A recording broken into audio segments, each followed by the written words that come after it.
नमस्ते फ्रेंड्स।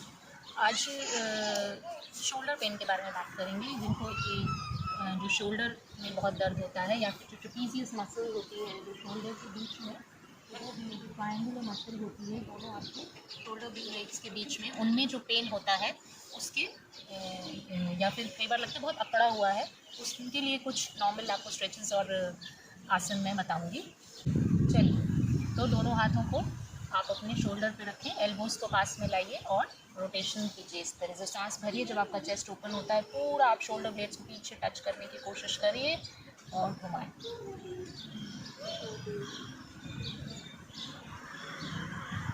और इसी तरह एंटी क्लॉकवाइज घुमाइए। मैं आपको सिर्फ 2 बार करके दिखा रही हूँ और आप इसको 5 से 10 बार दोनों ही डायरेक्शंस में कीजिए।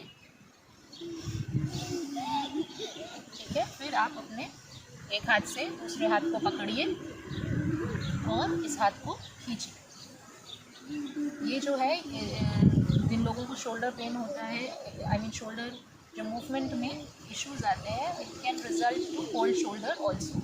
तो आपको इस बात को हल्के में नहीं लेना है और ये स्ट्रेचेस करने हैं इस तरीके से।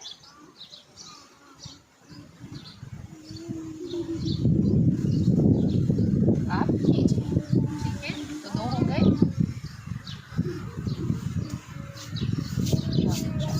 हाथों को नीचे ले आइए। फिर मैं आपको एक आसन बता रही हूँ जो गरुड़ आसन होता है। गरुड़ आसन खड़े होकर किया जाता है और उसमें पैरों का भी मूवमेंट होता है, बट हाथ शोल्डर्स के लिए मैं सिर्फ हाथों का आपको बता रही हूँ। तो दोनों हाथ लीजिए, एक हाथ को आप एल्बो के पास लगाइए और इसको ऐसे रोटेट करते हुए नमस्कार मुद्रा में ले आइए।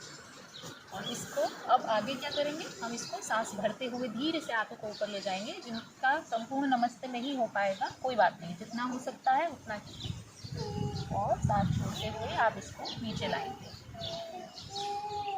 ठीक है, इसी तरह आप फिर दूसरे हाथ को करेंगे। लेफ्ट हाथ को राइट के ऊपर लाइए, रोटेट करें, नमस्कार मुद्रा में आइए, सांस भरिए। अपने दोनों हाथों को नाक की सीध में बीच में लेकर आइए, सांस भरें, ऊपर लेकर जाइए हाथों को जितना आप ऊपर ले जा सकते हैं और सांस छोड़िए, नीचे लेकर आइए। इससे जो मसल मैंने आपको बताई शोल्डर्स के बीच में जो मसल है उसमें स्ट्रेच आएगा।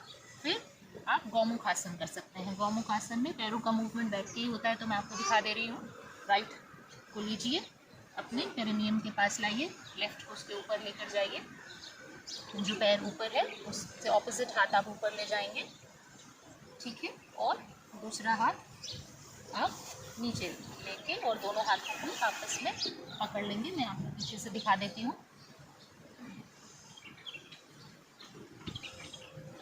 इस तरीके से पकड़ और फिर इसी तरीके से आप पैरों का मूवमेंट चेंज करें और दूसरे हाथ को भी ऊपर और दूसरा हाथ नीचे पकड़िए। और जिनसे नहीं हो पाता है तो वो बीच में एक कपड़ा या रुमाल ले सकते हैं दोनों साइड से। मैं आपको ये टॉवल लेकर बता देती हूँ। फॉर एग्जाम्पल ये बड़ा है, बट आप कोई छोटा सा रुमाल ले सकते हैं और इस तरीके से पकड़ सकते हैं जो हाथों को ना पकड़ पाए, और ऐसे धीरे धीरे करके डिस्टेंस को कम करते हैं। ठीक है, तो ये 4 आप कर सकते हैं। अगले सेशन में मैं बताऊंगी आपको जिन लोगों के कोल्ड शोल्डर, ये तो है जब पैर में और अकड़न शुरू हो चुकी है और मूवमेंट में इशू आ रही है तो ये कीजिए। और फिर अगर आपको कोल्ड शोल्डर का इशू है तो मैं एक नेक्स्ट वीडियो बनाऊंगी जिसमें आपको नॉर्मल कुछ हैंड्स की मूवमेंट्स दिखाएंगे जो आप कर सकते हैं। तो वो ना हो उससे पहले ही आप इस तरीके के आसन कीजिए। धन्यवाद, फिर मिलते हैं।